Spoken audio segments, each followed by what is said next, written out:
Pemirsa Tepas Bandung masih kembali bersama geng nulis Sapu Lidi. Ini udah kayak apa sih namanya? Yang kayak boy band, girl band zaman sekarang ya, langsung bruk gitu, tiba-tiba frame-nya penuh gitu. Oke, dan tadi kalau kita udah ngobrol sama Kang Sigit, sekarang di sini sudah ada anggota dari geng nulis Sapu Lidi. Mungkin boleh diperkenalkan dulu Kang dari yang sebelah sini. Namanya siapa? Silahkan Teteh, mungkin boleh diperkenalkan dulu. Kalau yang sebelah sini, ini skip aja. Oke, dan inilah members dari BDG 48. Ini dari geng nulis Sapu Lidi ya. Oke, nah sekarang mungkin di sini sudah hadir teman-temannya ya Kang Sigit ya, yang tadi diceritain gitu, yang nulisnya tuh katanya macam-macam berdasarkan pengalaman masing-masing nih. Ini waktu penulisan buku pertama siapa aja nih dari teman-teman di sini yang ikut? Ngacung. Semuanya ikut. Oh ini Kang Hari enggak ya? Oke, berarti skip dulu. Nah, boleh nanya nih, di buku pertama nulis tentang apa Kang Deden? Pengalaman masa kecilnya? Ya, di buku pertama itu ada satu cerita mengenai saya yang suka sama guru ketika kelas 2 SD. Oh my god. Kelas 2 Ada berapa cerita? Ada banyak. Banyak. Oke, kelas 2 SD ya, udah suka-sukaan sama guru ya. Udah dewasa. Udah dewasa. Kalau Taira sendiri? Kalau saya ceritanya apa ya, mungkin petualangan. Karena anaknya tomboy, jadi sempet naik-naik pohon. Oh iya, manjat-manjat pohon. Sampai pohonnya ditebang sama bapak. Aduh. Takut jatuh. Takut jatuh. Berarti itu memang kenangan masa kecil yang gak terlupakan ya. Sekarang masih bisa naik pohon? Alhamdulillah. Oke, kalau Teh Rani apa nih? Ini cerita konyol sih, agak ada juga, jadi sampai sekarang itu nusukin jari pakai penitik, terus darahnya disanduin. Aduh. Ini kayak kebanyakan nonton film zaman dulu, vampir gitu. Perjanjian berdarah gitu. Serem banget ya Teh Rani ini. Terus kalau Kang Arif? Kalau saya sih satunya mungkin karena waktu kecil itu rasa gitu gede banget gitu ya. Pernah di rumah satu-satunya itu saya oprek, akhirnya rusak. Terus jadi akuarium. Iya, akuarium. Oke, dimarahin ya. Ya namanya juga anak kecil ya, kreatif harus gitu. Terus untuk yang buku kedua sendiri ini kisah sobat, apakah Kang Teteh semuanya di sini ikut dalam penulisan juga? Semuanya. Kecuali itu. Oh, Arif kecuali enggak. Kang Arif nggak ikut. Nah mungkin boleh diceritain lagi kalau yang kedua ini Lupa. cerita tentang apa nih?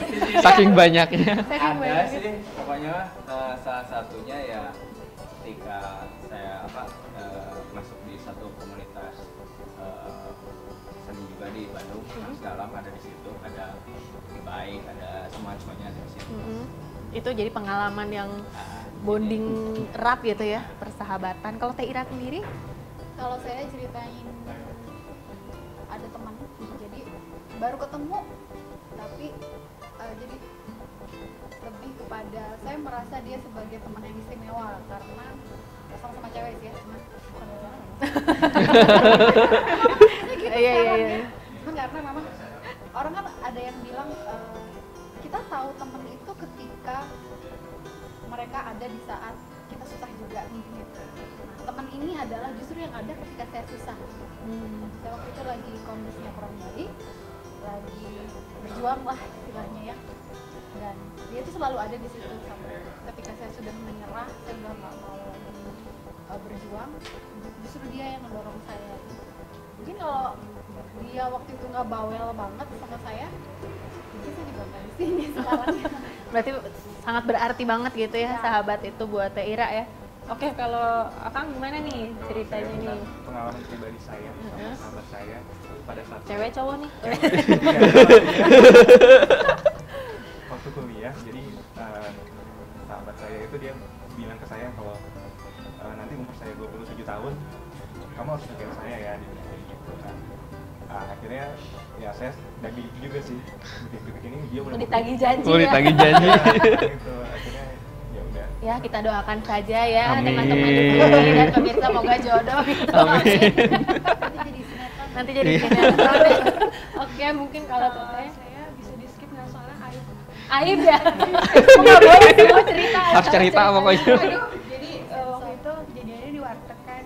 Waduh, Terus, di warteg. apa di tempat di sebelah saya ada cowok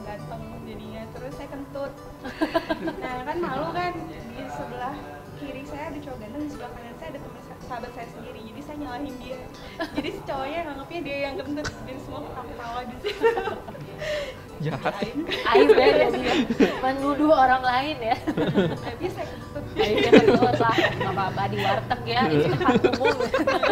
Ini lucu banget di warteg. Terus kalau dalam buku kedua ini nggak ikutan ya Kang ya, nanti mungkin buku ketiga bisa ikut lagi ya. Oke, nah ini teman-teman di sini juga kan tadi kita udah bahas nih, ini adalah buku yang dikerjakan dengan proyek independen ya. Jadi tadi dari editornya sendiri Kang Sigit gitu. Mungkin ini ada teman-teman yang terlibat nggak untuk buku ini lagi? Siapa nih yang terlibat lagi? Ini yang bikin covernya Teteh. Susah nggak Teh untuk bikin covernya ini? Susah gampang. Susah gampang. Berapa lama nih? Kan ada beberapa alternatif sebenarnya waktu itu ya, cuman ada yang komentar setelah dilempar ke forum terlalu childish ya, karena kartun banget. Saya cuman emang hobinya coret-coret aja. Jadi akhirnya bikin kayak gimana gitu, diskusi sama Sigit, teman saya akhirnya ya udah Dipilihlah akhirnya jadi ini gitu ya. Tapi memang sih secara psikologis warna kuning ini melambangkan keceriaan gitu ya. Jadi pas banget dengan apa? Dengan Warna-warni konsep dari persahabatan. buku ini. Warna-warni persahabatan. Cie. Terus buat teman-teman sendiri di sini ya, kenapa sih tertarik untuk ikut geng Sapulidi? Ini kayaknya yang paling pendiam gitu ya, saya tanya. Kenapa sih ikutan geng ini? Karena emang satu kerjaan sama ini. Terus yang namanya nulis tuh nggak bisa lah istilahnya. Cuman karena sering cerita, gitu kan, cerita apa namanya masa kecil kayak gimana. Terus Mas Sigit ngajakin, udah ditulis aja, nggak bisa. Tentunya tulis ya kan. Ya udah. Akhirnya karena salah satunya kan dia cerita juga kalau hasil dari ini buat jadi kan nggak ada salahnya lah ikut aja ya coba lah meskipun nggak bisa. Dan setelah itu apa yang dirasain setelah ikutan dari geng nulis Sapulidi? Ya apa sih yang paling utama sih saya kenal banyak teman baru. Menambah link gitu ya, menambah banyak temen gitu ya. Mungkin buat teman-teman juga apa hal positif yang dirasakan setelah ikut dari geng ini? Senang banget ini sih apa yang ada di kan ini salah satu media juga Bu. Ada bisa di musik, bisa di film, bisa di sini, dan ini salah satu media untuk melakukan karya gitu. Dan terus kita kalau udah di Bundel jadi buku itu bangga lah. Ada Masih sebuah di Bundel, kebanggaan ya. wah pride gitu. Anjir. Ada karyaku nih di sini gitu ya. Oke, mungkin buat Akang sendiri gimana nih? Ya sebenarnya sih sama kayak Kang Deden, ada suatu kebanggaan juga, apalagi pada saat kita promosiin ke kantor, ke teman-teman artis kafe itu, gue punya karya nih, bener-bener bangga, saya gitu. Dan mungkin ini bisa jadi warisan ya untuk anak cucu kelak gitu ya. Ini kakek dulu nulis buku, gitu. Nulis buku gitu. Walaupun ini rame-rame di dalam dan juga bisa memperkenalkan mungkin ke anak cucu kelak kalau dulu tuh kita punya geng loh gitu kakek nenek ya. Geng Sapulidi. Geng Sapulidi. Oke, mungkin ini pertanyaan untuk Kang Sigit ya. Ini gimana sih caranya kalau mau gabung dengan geng Sapulidi ini? Apakah masih dibuka kesempatan untuk teman-teman yang mau gabung jadi anggota geng gitu? Ya kalau untuk jadi anggota geng biasanya ada semacam rekrutmen yang nggak langsung saat perpeloncoan bukan? Enggak, saat itu kalau kita mau ada proyek baru biasanya kita yuk bikin lagi buku baru. Kalau ada temennya yang mau ikutan ajakin aja, misalnya temennya Kang Dede, nanti temennya Teira, temennya Mas Hari atau Arif dan Rani mau ikut, ayo ikut aja. Dan sekarang udah ada media sosialnya, sosial medianya kan ada di Twitter ada, Facebook Boleh dong juga ada. dikasih tauin pemirsa Kelas Bandung Kang. @gengsapulidi gampang. @gengsapulidi. GENG, geng biasa ya. Geng biasa, Sapulidi digabung. Sapulidi itu untuk Twitternya. Atau kalau mau cek info-info terbaru dari kami juga ada di blog gengsapulidi.blogspot.com. Oke, jadi bisa info-info terbarunya Ya, ada ada. di blogspot atau di Twitter ya. Iya, ada kegiatan-kegiatan yang pernah kami lakukan kayak gitu. Oke, jadi masih membuka kesempatan untuk menambah anggota geng juga gitu. Tenang aja nih, geng positif ya pemirsa. Jadi nggak akan ada perpeloncoan, apalagi diminta harta benda nggak akan lah ya. Yang pasti ini adalah geng positif banget untuk memberikan stimulasi kepada kita, meningkatkan kemampuan menulis ya. Dan nanti siapa tahu bisa jadi karya seperti. Oke, terima kasih banget. Hatur nuhun pisan buat Akang Teteh semua dari geng nulis Sapulidi. Semoga sukses ya acara-acara kedepannya. Terus buku selanjutnya juga cepet keluar lagi. Dan ini mungkin semangat, dan buku selanjutnya mungkin bisa 2 kali lebih tebel lah dari ini karena ada 100 penulis gitu ya.